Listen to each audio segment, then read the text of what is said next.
adanya pengalaman kerja itu bisa dilakukan pengakuan SKS seperti itu, ataupun pendidikan non formal dan informal yang lainnya seperti itu. Dan yang ketiga, tujuan yang ketiga adalah untuk menumbuhkan budaya belajar dan motivasi untuk melakukan pendidikan dan pelatihan berkelanjutan.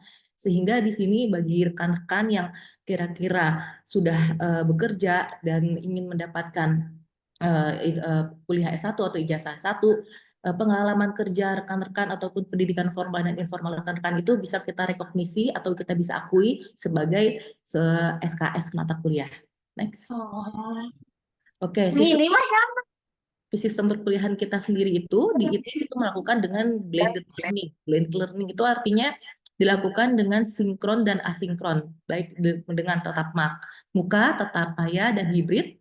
Dan ketiganya kita menggunakan learning system gitu. Namanya kita pakai Edlink dan dilakukan dengan asinkron di mana mahasiswa belajar mandiri menggunakan LMS dengan mengaktifkan forum diskusi. Jadi kita sudah sangat fleksibel sekali untuk rekan-rekan yang posisinya bekerja dan di luar wilayah kita. Adlink kita sendiri itu websitenya adalah siakat.it.ac.id.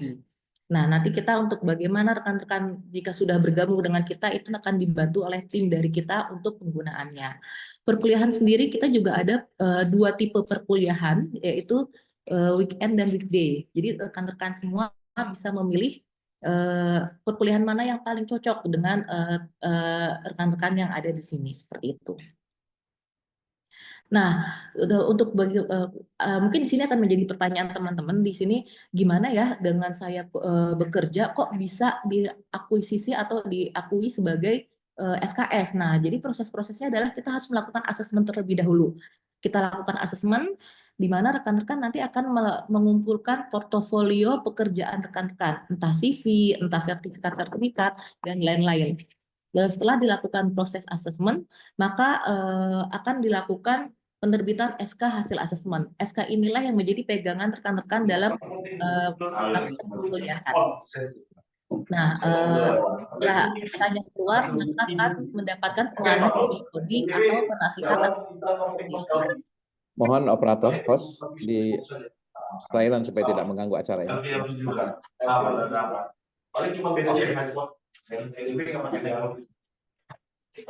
Ini tolong di-mute, oke. Dari pengarahan dari prodi, jadi setelah SK-nya keluar akan ada pengarahan dari PA. Jadi setiap mahasiswa itu memiliki satu penasehat akademik.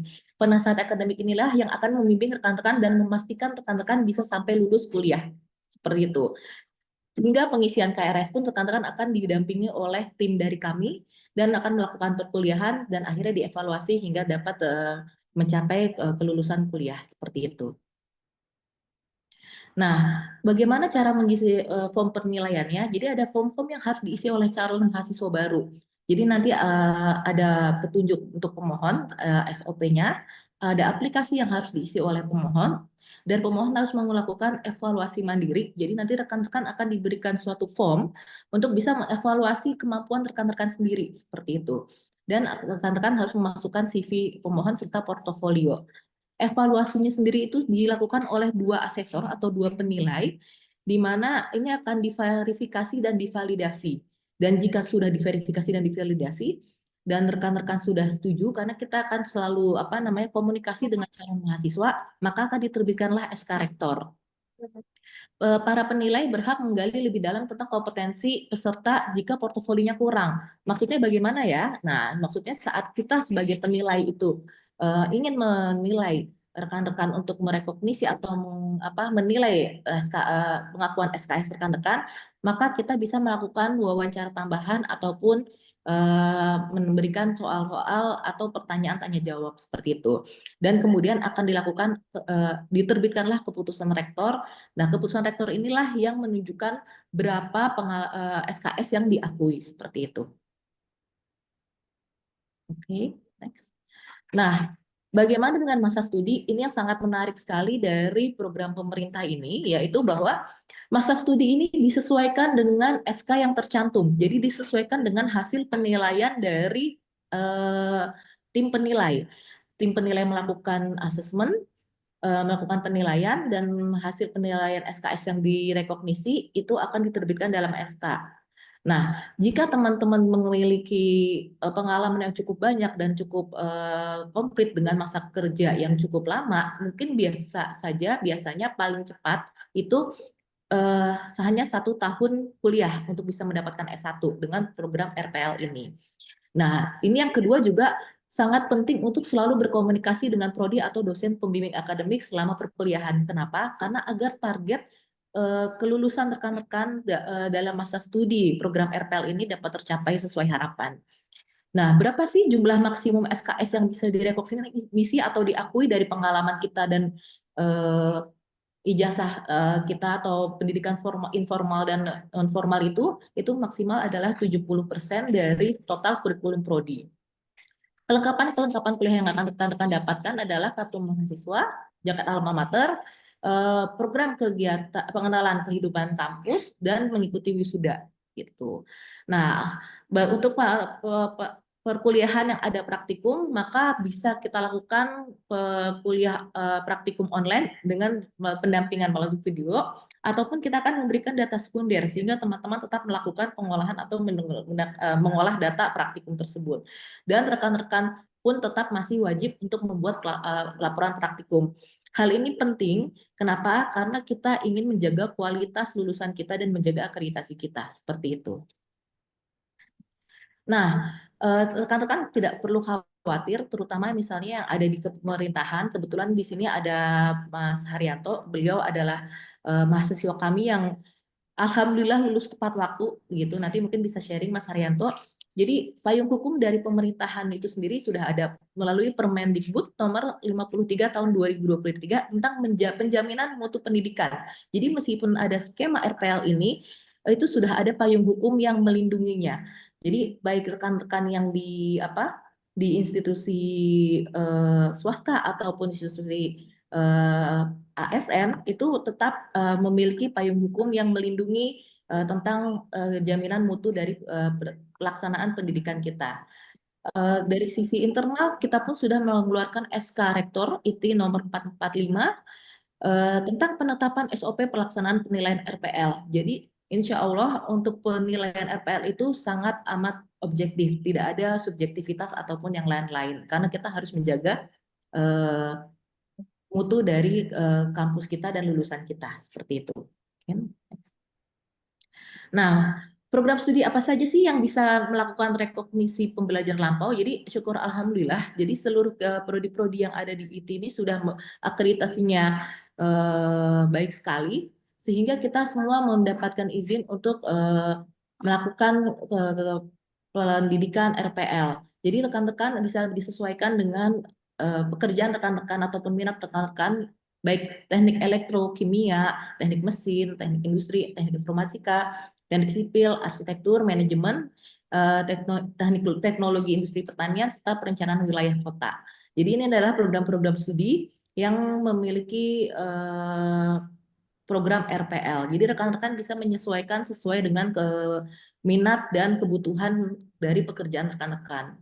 Nah, kurikulum yang dipakai adalah kurikulum 2021 ataupun yang 2023. Yang mana? Karena ada beberapa prodi yang sudah melakukan pembaharuan kurikulum sehingga kita akan menggunakan kurikulum 2023. Jumlah SKS minimum untuk bisa lulus itu adalah 144 dan dimungkinkan untuk mengikuti kegiatan magang MBKM selama kuliah yang dapat direkognisi maksimum 20 SKS. Nah, ini menarik sekali. Jadi rekan-rekan jika masuk ke program RPL, rekan-rekan juga bisa melakukan perkuliahan secara MBKM, Merdeka Belajar Kampus Merdeka. Jadi bisa magang juga gitu. Jadi kalau magang itu tidak perlu datang ke kampus karena kita melakukan magang di luar kampus seperti itu. Dan yang menarik lagi adalah adanya kesempatan magang di luar negeri. Untuk bimbingan sendiri, seperti saya sampaikan tadi, bahwa setiap mahasiswa itu akan memiliki satu pembimbing akademik. Nah, pembimbing akademik ini adalah yang akan memastikan kesesuaian SKS rekan-rekan, memastikan time frame target perkuliahan rekan-rekan, dan mencoba untuk membantu rekan-rekan sebagai partner rekan-rekan untuk bisa kuliah tepat waktu gitu. Sehingga saat kita melakukan kuliah tepat waktu, insya Allah career path kita juga akan lebih terarah seperti itu. Oke. Nah, ini adalah untuk info lebih lanjut, rekan-rekan bisa mencatat ini ya, nanti bisa kontak-kontakan dengan tim PMB kami, dan bisa bertanya lebih lanjut tentang program-program RPL ataupun program-program yang lain yang ada di ITI. Mungkin dari saya itu saja, mungkin kita bisa bikin sesi tanya jawab atau bagaimana, monggo saya kembalikan kepada Pak Dr. Ius sebagai moderator. Baik, terima kasih Dr. Ida. Kami persilahkan bagi rekan-rekan langsung ya untuk bisa apa namanya bertanya langsung sehingga bisa ada ketuntasan ya di dalam acara hari ini. Silakan. Boleh juga nanti lewat kolom chat juga silakan.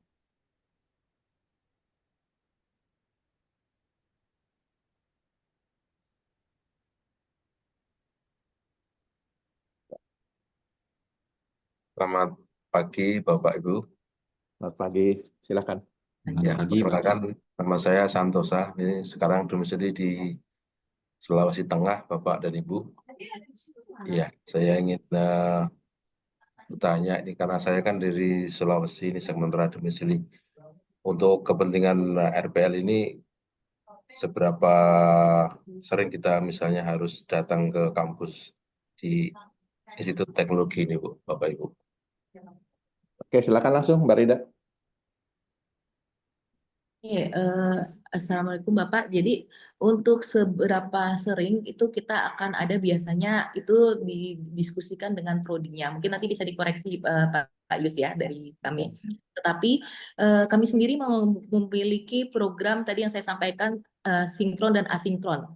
Jadi bisa belajar dengan blended learning di mana Bapak Ibu bisa belajar secara online dan kita punya LMS. Learning Machine System, jadi untuk belajar secara online seperti itu. Dulu kita sudah ada aplikasinya dan di situ juga ada forum diskusi. Tapi biasanya untuk kita sangat fleksibel, tapi untuk biasanya kalau dari prodi manajemen sendiri ya Pak ya, saya cuma bisa menyampaikan untuk prodi saya ya Pak ya, dari kebijakan prodi saya.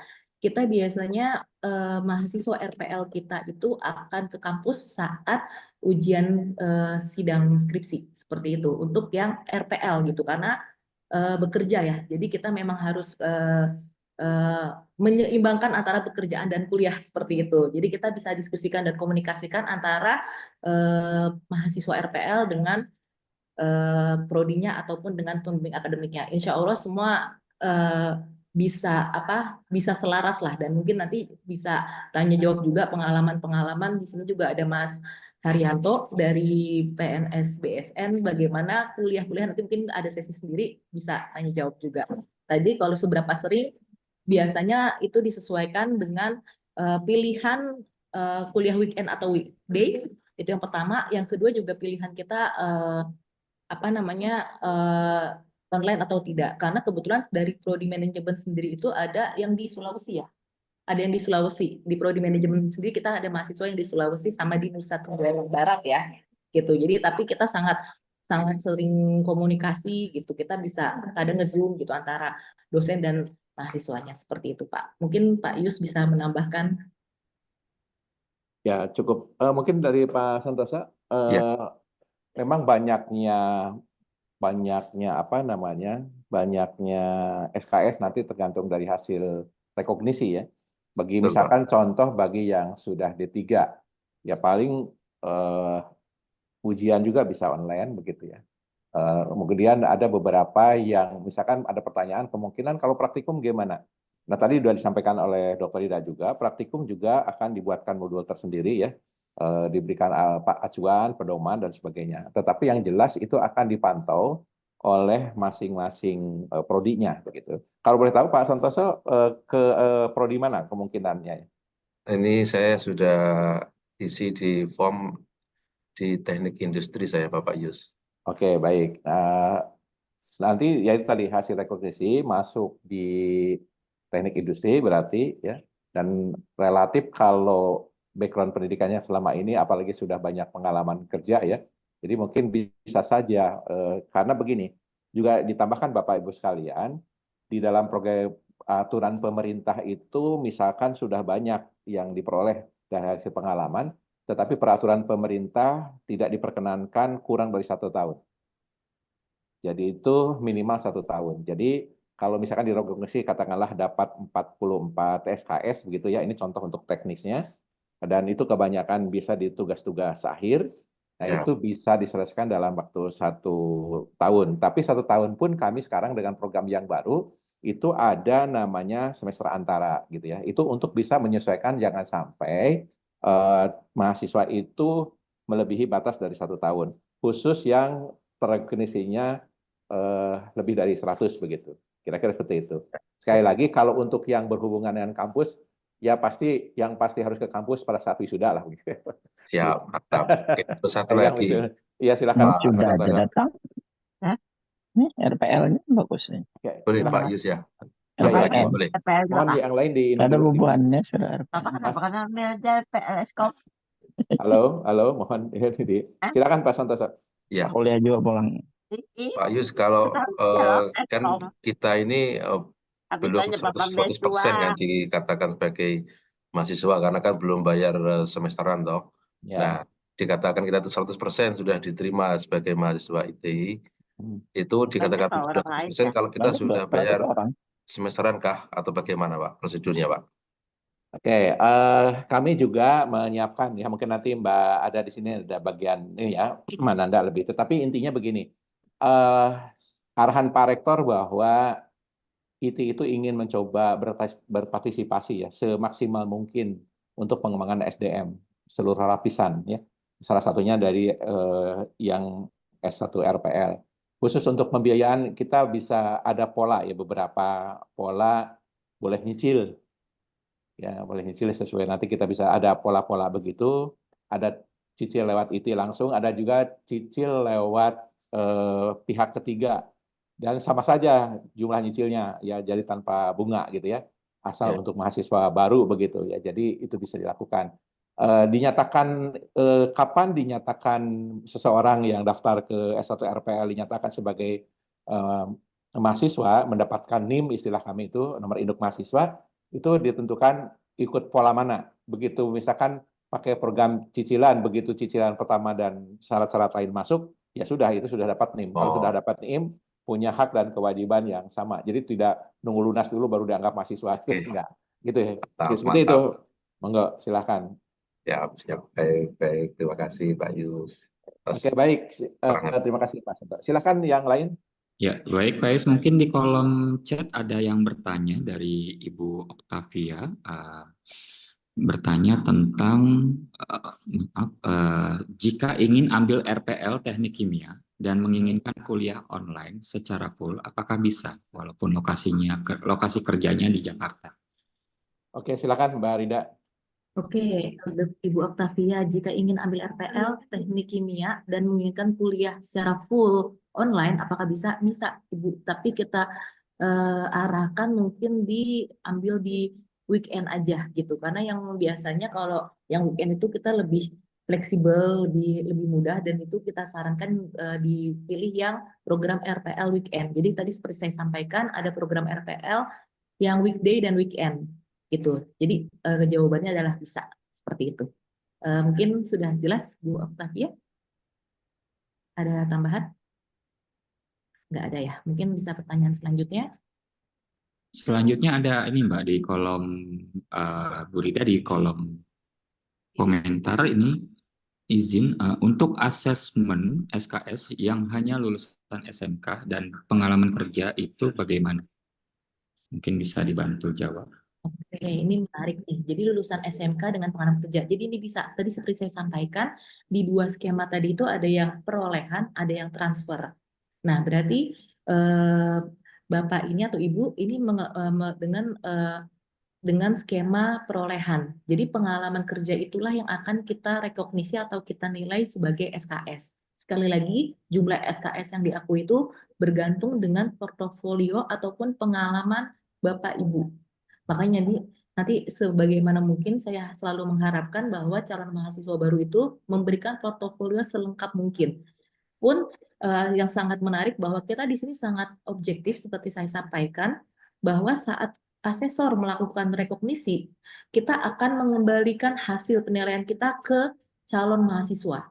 Di mana kita akan menanyakan ke mahasiswa, Mas, Mbak, hasil dari penilaian kami, SKS yang bisa kami akui adalah misalnya 50 atau 80 SKS, bagaimana? Seperti itu. Jadi kalau misalnya nanti dari peserta itu mau banding, itu bisa banding dengan kita melakukan asesmen lagi dengan menambahkan portofolio-portofolio untuk bisa terakui SKS yang sesuai yang disepakati antara si tim penilai dan eh, mahasiswa. Jadi seperti itu. Jadi dari lulusan SMK bisa, tetapi saya mohon sekali lagi tolong portofolionya, sertifikatnya, CV-nya dan lain-lain tolong mohon dilengkapi sehingga kita juga bisa menilai dengan lebih objektif dengan bukti-bukti. Karena sekali lagi kami harus menjamin mutu dari kampus kami dan kami harus punya berbagai evidence. Jadi saat kami melakukan asesmen itu ada eh, bukti-bukti yang bisa kami pegang untuk nanti kita diaudit seperti itu. Mungkin ada tambahan Pak Yus? Cukup, cukup. Oke. Baik, ini ada lagi. Maaf. Silakan, ada komen? Enggak ya, urusannya itu mah. Silakan. Ada. Ini ada, maaf, ada pertanyaan lagi ini, Pak Rida ya. Apakah RPL boleh dari S1 pendidikan ya? Jadi ini kelihatannya kalau nggak salah nanti dari teknik mesin ke teknik mesin ya. Jadi jadi S1 pendidikan teknik mesin. Jadi ini kan berarti sarjana pendidikan ya, tapi ngambil apa jurusannya teknik mesin, tapi pendidikan ke teknik mesin begitu ya. Apakah kuliah RPL-nya bisa apa? Kuliah RPL-nya ya bisa dilakukan weekend dan sebagainya. Silakan Mbak Rida. Ini kalau yang teknik mesin Pak Yus juga bisa melengkapi ya Pak Yus ya, karena saya Silakan. agak beda kurikulum. Jadi apakah RPL boleh dari S1 pendidikan teknik mesin ke teknik mesin? Bisa. Jadi ini bisa. Dan apakah kuliah RPL teknik mesin bisa dari weekend karena bekerja? Nah ini betul kalau misalnya mau online itu kita anjurkan tadi weekend ya, seperti itu. Dan untuk skema TA apakah bisa digantikan melalui publikasi? Jadi sebenarnya ini sudah ada di permennya. Nah, jadi untuk ke apa akhir dari tugas akhir menjadi publikasi atau apa ini masih dikembalikan ke kampus masing-masing. Nah, ini mungkin untuk kebijakan dari teknik mesin saya masih harus bertanya sama teknik mesin gitu. Tapi saya belum bisa menjawab ya kalau untuk saat ini seperti itu. Mungkin Pak Yus bisa menambahkan untuk yang skema 3 Pak Yus yang poin TA seperti itu. Baik, mungkin saya tambahkan karena kebetulan saya di teknik mesin. Jadi sebenarnya kan S1 pendidikan teknik itu kalau sudah lulus berarti ya, kalau sudah lulus berarti itu dikonversi juga untuk mendapatkan sarjana teknik mesin. Jawabannya pasti bisa ya. Itu nanti ada tim rekognisi khusus untuk masalah seperti ini. Jadi nanti gelarnya dua ya. Jadi yang sudah diperoleh itu SPD teknik mesin, ya, yang kemudian nanti setelah direkognisi menjadi sarjana teknik ya. Tentu ada banyak hasilnya. Itu direkognisi juga begitu ya. Kemudian kalau apakah kuliah teknik mesin bisa weekend? Ya pasti bisa ya, karena sudah banyak teman-teman yang sudah bergabung di IT yang kelas weekend begitu. Kemudian apakah ada skema tugas akhir dapat digantikan melalui publikasi tingkat tertentu? Sebenarnya bisa karena begini, jadi bagi teman-teman yang jauh itu nanti dibimbing ya, jadi bisa melakukan riset dengan panduan-panduan yang sudah ditentukan oleh kami ya, oleh di prodi masing-masing begitu. Jadi itu memungkinkan ya, karena itu nanti dipantau tetap.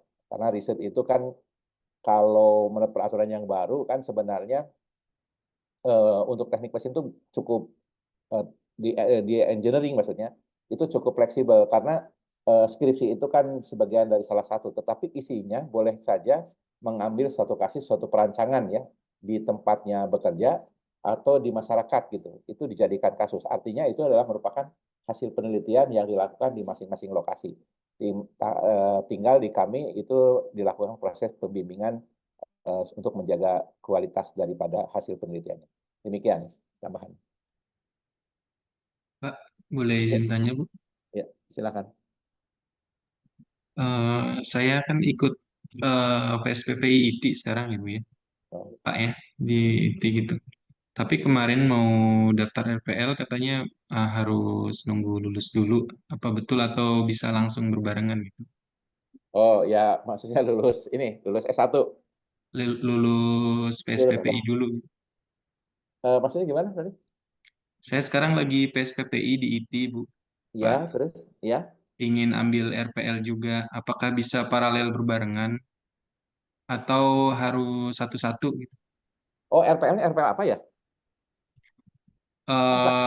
RPL-nya rencananya inginnya teknik mesin, Ya, sedangkan yang PSPPI-nya reguler. reguler. Tapi sudah Oh, tapi berjalan S1-nya satu S1-nya semester, apa? Pak Yus. S1-nya satu apa? Tadi saya satu pendidikan teknik mesin itu, Pak Yus. Oh, jadi Tapi bekerja di teknik mesin ya.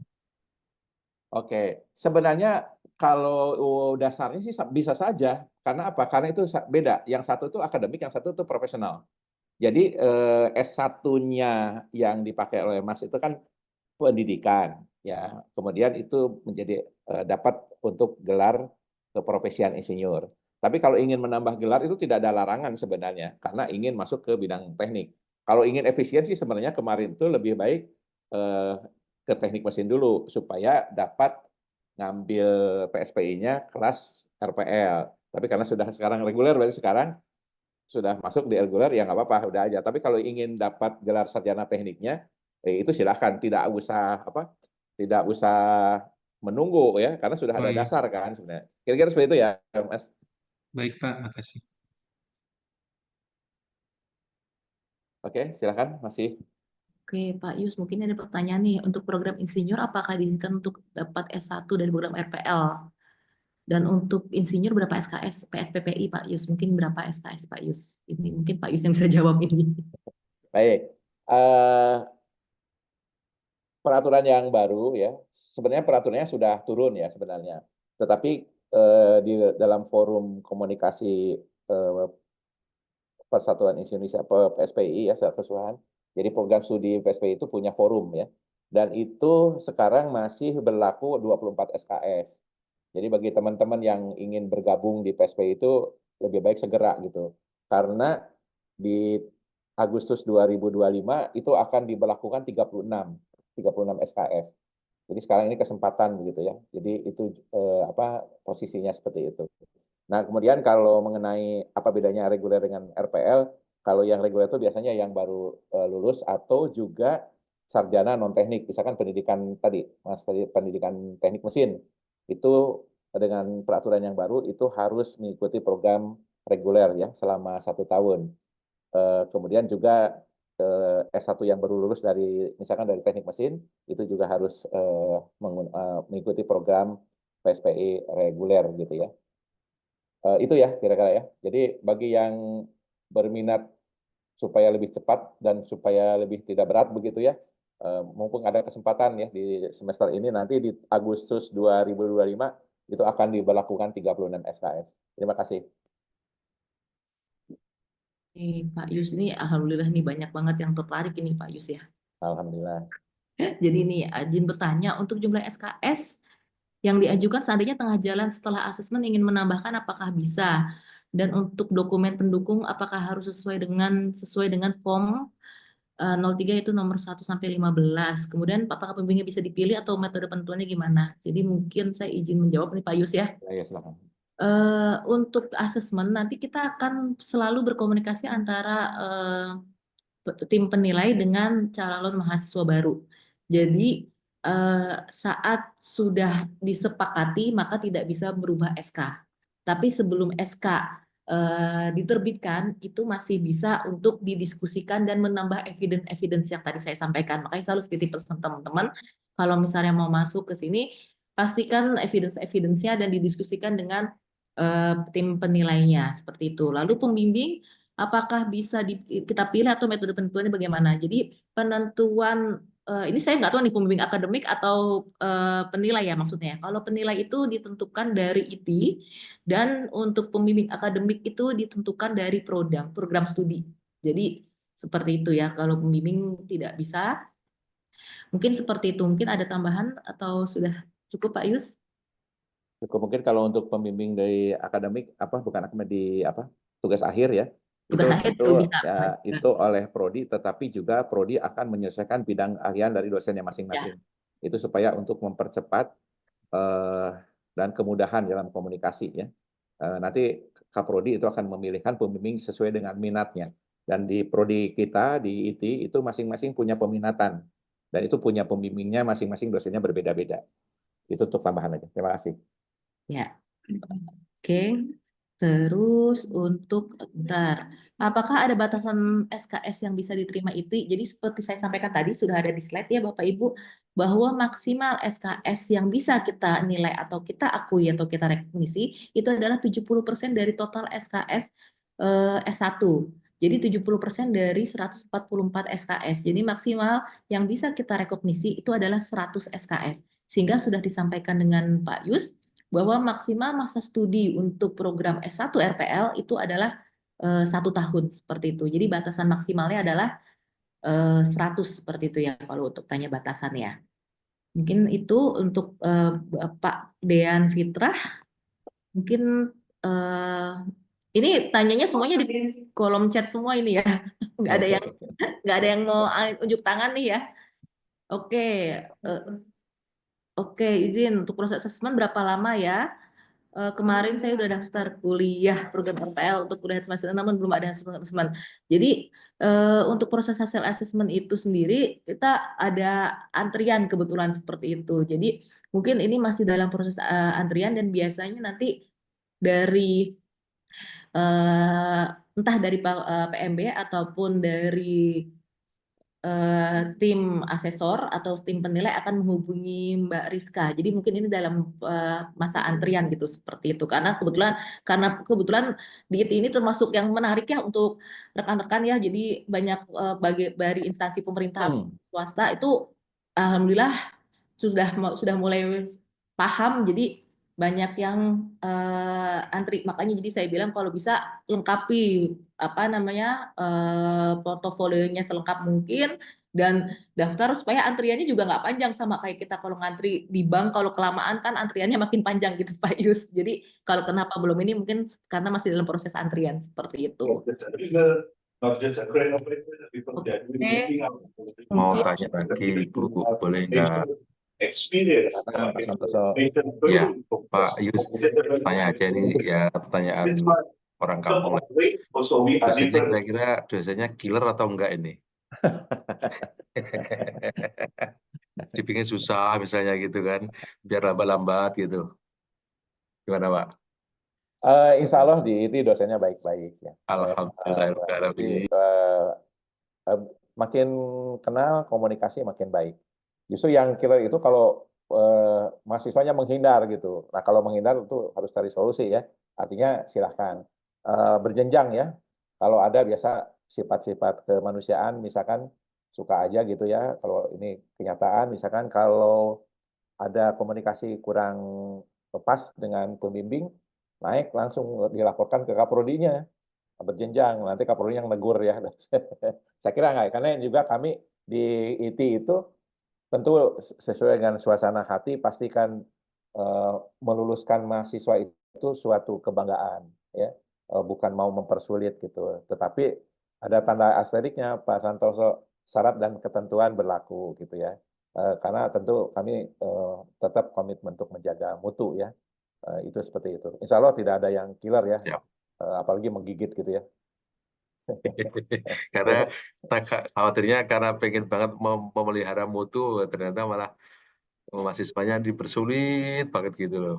Enggak, ada, walaupun tetap menjaga mutu kan yang penting kan dikomunikasikan ya. Iya. Dikomunikasikan itu yang kata kuncinya. Jadi kalau ada hal yang ini misalkan begini, kalau ada tugas misalkan ya, ada tugas, kok tugasnya belum memenuhi, kan kami itu di dalam kurikulum ya, di rencana di RPS itu kan ada capaian yang harus terpenuhi gitu ya. Jadi dosen akan mengukur itu, ada rubriknya ya, itu terukur Pak. Jadi bukan suka-sukanya dosen gitu ya. Kalau sampai pada titik tertentu mahasiswa udah mencukupi, ya sudah selesai. Ya bukan suka-sukanya dosen gitu. Senang gitu kalau mahasiswanya nggak sukses. Saya kira nggak begitu. Terima kasih. Iya, Pak. Silakan ya. Terima kasih banyak, Pak. Karena Eh, mohon maaf dengan usia jelita kan, jelang 50 tahun itu banyak banget yang urusan rumah tangga, urusan kerjaan, urusan kuliah kan. Jadi ya mohon dimaklum lah kepada nanti kepada para dosen IT gitu, Pak. Baik, makasih. Mas Nur. Mungkin ini pertanyaan kita nggak banyak ya. Tadi secara saya bikin ini saya gue sudah baca nih berbagai pertanyaan. Jadi rekan-rekan buat rekan-rekan saya summary aja mungkin Pak Yus ya karena ini banyak sekali dan kita masih ada sesi yang menarik ini dari apa? Dari alumni kita Mas Haryanto.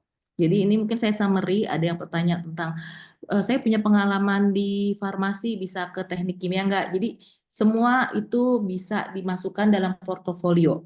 Nanti bagaimana hasil penilaian portofolio kita akan komunikasikan antara tim penilai dengan mahasiswa baru seperti itu. Nah, kemudian eh, untuk hasil proses asesmennya harus offline atau online. Jadi proses asesmennya kita bisa melakukan offline dan online. Tapi yang saya lakukan selama ini di Prodi Manajemen biasanya saya melakukan secara online karena lebih fleksibel ya. Jadi kita akan ngebuka portofolio dan membuka hasil penilaian kita dan teman-teman bisa menyepakati ataupun menyanggah seperti itu. Jika menyanggah rekan-rekan bisa meminta eh, menurut saya punya pengalaman kerja di ini gitu. Nanti kita akan diskusikan lagi dan diminta untuk menambah bukti atau evidence dan portofolio seperti itu. Dan untuk perkuliahan ada juga yang bertanya misalnya saya dari Binus S1 apakah bisa izin tanya saya pindahan dari Binus program studi SI itu saya apa ya? Sistem informasi ikut program RPL reguler. Bagaimana proses selanjutnya di sistem kuliahnya? Jadi nanti seperti saya bilang akan ada proses asesmen dulu dan disepakati antara asesor dan tim penilai dan si mahasiswa akan keluar SK dan nanti lanjut perkuliahan. Perkuliahan untuk yang bekerja dan ingin lebih full time untuk online, saya sarankan untuk masuk ke program yang weekend seperti itu. Jadi apakah bisa nanti semua portofolionya atau lebih lanjut bisa hubungi dari PMB. Nah, supaya lebih yakin dan nyaman nih, mungkin rekan-rekan saya mohon untuk rekan-rekan untuk mengisi absensi dulu semua ya, supaya kita juga nanti bisa menginformasikan datanya dengan lebih baik lagi. Jadi pastikan untuk mengisi absensi. Mungkin bisa dikirim sekali lagi absensinya, Mbak Operator, supaya tidak tenggelam sama yang di atas-atas atau ada yang bergabung bisa masuk seperti itu. Jadi jika ingin weekend pastikan jika ingin online pastikan ngambil yang yang kuliahan di weekend seperti itu. Mungkin kita kasih satu pertanyaan terakhir yang secara online ya, bukan di chat nih ya. Terakhir nih, satu pertanyaan terakhir nih supaya karena masih ada yang menarik ini dari Mas, jadi bisa kita memberikan testimoni nyata nih yang sudah beres di kita sudah selesai dan merasakan dari proses PPL sampai ke sidang dan ujiannya. Mungkin bisa di Izin tanya, Bu. boleh. Silakan. Kalau perkuliahan online di weekend itu hari apa aja, Bu? Di mana perkuliahan online di weekend? Kalau di weekend berarti kuliahnya di Sabtu Minggu ya, dari Jumat Sabtu Minggu, Jumat sore, Sabtu dan Minggu. Seperti itu kuliahan online ya. Oke, ada lagi?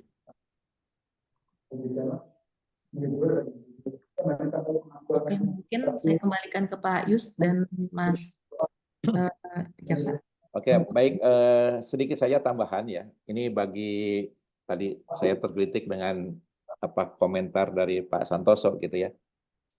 Nanti bagi yang bergabung di IT yang di kelas RPL, mohon dimaksimalkan potensi yang supaya mendapatkan hasil rekognisi yang maksimum.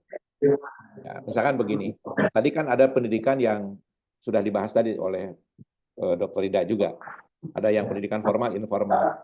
Ada juga misalkan gini, di teknik mesin, misalkan contoh kebetulan saya ada di teknik mesin, mohon maaf, tapi ini kira-kira bisa disetarakan untuk yang berminat ke teknik-teknik di lingkungan IT. Misalkan di teknik mesin itu, katakanlah Pak Santoso itu pernah punya pengalaman dalam perancangan broiler gitu. Nah itu kan tidak ada bukti gitu, tapi pernah buat gitu ya. Nah itu dengan surat dari atasannya bahwa hasil perancangan itu pernah dilakukan. Nah itu bisa direkognisi itu, ya. Bisa mata kuliah pindah panas atau heat transfer, bisa masuk ke termodinamika begitu. Jadi makanya komunikasi ya. Makanya di kami juga di IT itu ada yang namanya masa sanggah. Karena tadi Dr. Rida mengatakan bahwa kalau sudah keluar SK udah nggak bisa mundur lagi gitu ya.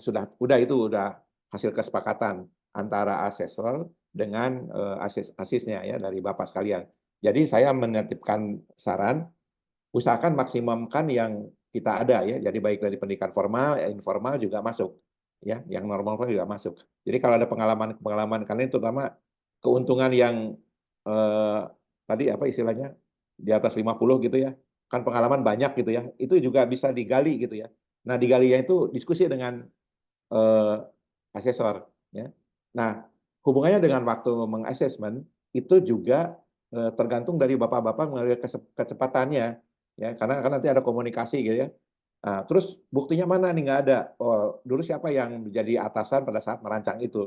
Itu bikin pengantar. Nanti paling asesor akan diskusi menanyakan ujian kecil lah. Pernah bikin boiler, rancangan bagus seperti apa, ada ilmu apa di situ gitu ya, istilah mengkonformasi. Sehingga diharapkan nanti para yang berminat di S1 RPL itu bisa mendapatkan SKS yang maksimum. Dampaknya apa? Kalau SKS maksimum, jadi pastikan lulusnya bisa lebih cepat kan. Nah, tentu juga karena biaya juga makin banyak yang direkognisi, biaya UPP-nya makin rendah biayanya begitu. Nah, kalau mengenai anggaran ini nanti bisa di-share. Mohon tadi makanya Bapak Ibu sekalian, silakan absensi terlambat HP itu untuk dapat memudahkan komunikasi dengan tim PMB begitu. Saya kira itu aja mungkin tambahannya ya. Saya kira kalau tidak ada pertanyaan lagi akan saya kembalikan ke Mas Jaka ya. Silakan Mas Jaka. Baik Bapak, mungkin jika nanti ada yang ingin memiliki pertanyaan, mungkin bisa langsung menghubungi kontak ya, kontak yang tertera pada Pusat Penerimaan Mahasiswa Baru Institut Teknologi Indonesia. Oke, baik, Bapak dan Ibu, acara selanjutnya kita akan ada testimoni dari salah satu alumni yang izinkan sebelumnya saya memperkenalkan secara singkat Bapak Haryanto.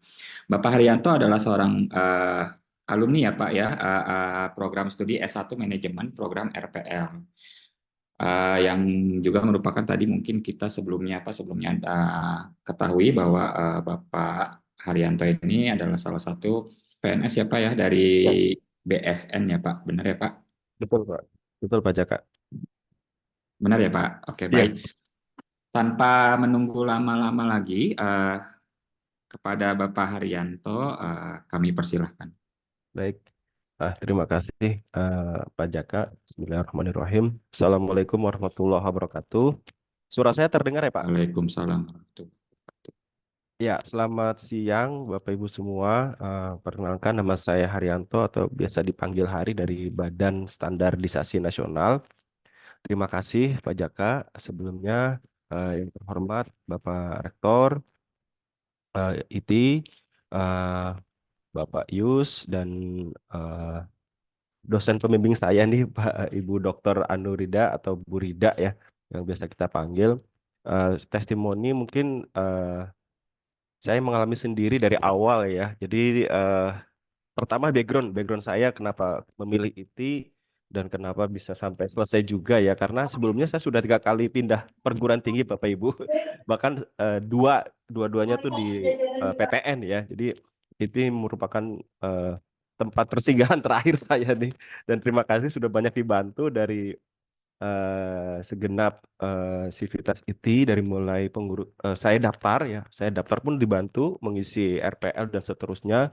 Mengenai bukti-bukti juga jangan khawatir Bapak Ibu, untuk rekognisi RPL pengalaman saya tuh misalkan saya kan setiap aktivitas saya bikin report atau saya bikin logbook itu bisa dilampirkan gitu ya. Terus misalkan saya bikin laporan juga, apalagi kalau ada laporan itu bisa langsung direkognisi senilai SKS gitu kan. Jadi pengalaman saya itu tadi yang disampaikan oleh Bu Rida bukan hanya penasehat akademik ya di awal, tapi kayak pendamping, maksudnya yang memang mendampingi proses rekognisinya. Termasuk nanti misalkan sudah ada dosen pendamping, itu sampai selesai Bapak Ibu. Dan benar-benar memang boleh dibilang day to day ya mendampingi dari mulai proposal skripsi sampai kalau di IT ini kan ada persyaratan ya, persyaratan lulus itu misalkan presentasi di konferensi internasional atau penulisan jurnal itu pun didampingi Bapak Ibu. Jadi jangan khawatir. Mengenai waktu itu menurut kami juga sangat fleksibel dalam artian sesuai dengan kesibukan kami di pekerjaan.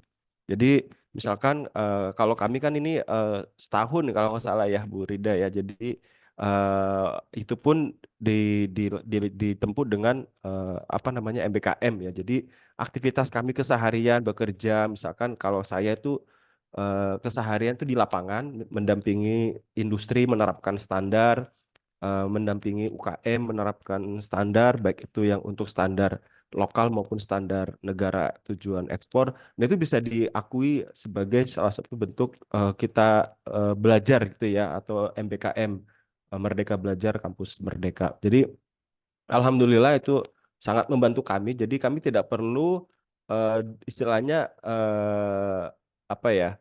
Tadi yang dibilang Pak Santosa ya kita kan sibuk, udah gitu banyak kesibukan di luar pekerjaan juga gitu ya, peran sebagai di rumah tangga dan seterusnya. Jadi sangat cocok sekali lah kuliah di IT ini. Jadi termasuk masalah sebenarnya kalau biaya itu relatif Bapak Ibu ya. Kalau menurut kami itu eh, worth it atau bahkan lebih besar manfaatnya dengan misalkan kita sampai selesai kuliah di IT, dan kami yang terutama di ASN itu sangat berdampak sekali karena nanti ini kami sedang proses, kebetulan di BSN ini angkatan pertama RPL itu ada 3 lagi proses penyesuaian dari kalau saya dari SMA, ada rekan kami dari D3 dan dari SMA juga penyesuaian ke level golongan ya, karena penting sekali apalagi kalau di ASN. Dan untuk Bapak Ibu yang dari ASN atau pemerintah, jangan takut bahwa ini misalkan tidak direkognize oleh BKN. Kami sudah ke BKN langsung, kita datang sebelum sebelum saya daftar di IT ya, saya sudah konsultasi dengan BKN bahwa itu sudah bisa diakui untuk penyetaraan. Jadi waktu kami ke BKN bahwa bahkan BKN ini sangat tertarik gitu. Ini salah satu bentuk inovasi bahwa salah satu tujuan reformasi birokrasi adalah meningkatkan kompetensi para ASN gitu ya, dari sisi background pendidikan dan seterusnya. Jadi menurut saya sangat pas lah di IT ini. Jadi jangan khawatir Bapak Ibu, untuk dosennya sendiri tadi tidak ada yang killer ya, tidak ada yang killer, bahkan sangat membantu sekali ya. Misalkan ada kesulitan apa eh, eh, dalam membuat tugas atau menyusun jurnal sekalipun atau menyusun skripsi, itu kita didampingi tahap-tahapannya. Termasuk misalkan kalau misalkan kurang puas, selama ini kan online ya kuliahnya ya, bisa datang langsung gitu kan. Seperti itu. Jadi itu yang saya dapat dari selama berkuliah di IT, dan alhamdulillah selesai tepat waktu. Termasuk kemarin saya waktu konferensi internasional di Brawijaya itu juga didampingi oleh Bu Rida. Jadi memang itu ya bukan hanya sekedar penasehat malah. Jadi memang seperti coaching ya, kita day to day ada kesulitan apapun justru malah tergantung dari sisi kita sebagai mahasiswa nanti yang harus lebih aktif dan memanfaatkan ini semaksimal mungkin. Nah, satu lagi bahwa IT ini dengan BSN ada kesamaan sejarah ya, karena sama-sama didirikan oleh Pak Habibie. IT kalau nggak salah tahun 84 didirikan oleh Pak Habibie, BSN itu diinisiasi tahun 86. Jadi ada rasa bangga juga misalkan kami sebagai pegawai BSN, PNS BSN juga alma maternya adalah IT. Mungkin itu Pak Jaka dan Bu Rida. Sekali lagi terima kasih kepada Bu Rida, eh, Bapak Ibu pimpinan dan segenap akademis apa sivitas akademis yang bagian pelayanan juga sangat membantu sekali. Nah, terima kasih kan. Kami juga mohon maaf kalau banyak merepotkan ini karena mahasiswa-mahasiswa yang bukan unyu-unyu lagi ya, tapi mahasiswa yang sudah jelita tadi kata Pak Santoso. Jadi maklum misalkan kita di sela-sela kesibukan mungkin ada sedikit kendala di sana sini gitu. Mungkin itu Pak Jaka, Bu Rida dan Pak Yus, terima kasih. Yang pasti jangan ragu lah kita masuk ke IT itu aja. Saya sudah membuktikan sudah lulus nih, alhamdulillah. Terima kasih. Baik ya Pak, Ya, Pak ya. Haryanto. Terima kasih atas testimoninya. Oke, baik. Sepertinya ada pertanyaan. Izin mengingatkan kembali. Mungkin jika ada yang ingin ditanyakan, mungkin dapat menghubungi langsung ke nomor Pusat Penerimaan Mahasiswa Baru Institut Teknologi Indonesia. Baik, Bapak dan Ibu, para hadirin sekalian, akhirnya kita telah sampai nih di penghujung acara pada hari ini. Namun sebelumnya, sebelum menutup acara pada hari ini, kita izin Bapak Ibu, kita akan melaksanakan sesi dokumentasi terlebih dahulu berupa foto bersama nih Pak. Kami mohon kesediaan Bapak dan Ibu untuk mengaktifkan kamera agar foto bersama dapat terlaksana dengan baik. Baik, saya aba-aba ya Bapak Ibu. Mohon dapat dihidupkan kameranya Bapak dan Ibu. Oke, saya aba-aba. 1, 2, 3. Oke. Sesi yang kedua, saya akan hitung mundur.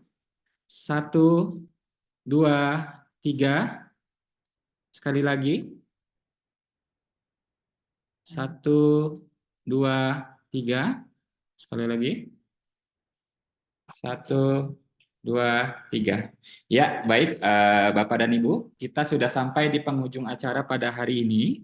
Saya selaku pembawa acara mengucapkan terima kasih yang sebesar-besarnya kepada seluruh peserta yang telah hadir dan berpartisipasi secara aktif pada kegiatan pagi hari ini. Semoga apa yang telah kita bahas dan diberikan sebelumnya, baik itu testimoni ataupun materi-materi yang diberikan oleh para pemateri, dapat bermanfaat bagi kita semuanya. Baik, sekali lagi saya ucapkan terima kasih. Sampai bertemu lagi di acara-acara berikutnya. Saya akhiri. Wassalamualaikum warahmatullahi wabarakatuh. Waalaikumsalam warahmatullahi wabarakatuh. Salam Terima kasih insinyur. Bapak, Ibu semuanya. kasih Nanti kalau ada banyak. apa-apa langsung kontak PMB aja ya. Terima kasih. Assalamualaikum warahmatullahi wabarakatuh. Waalaikumsalam warahmatullahi wabarakatuh.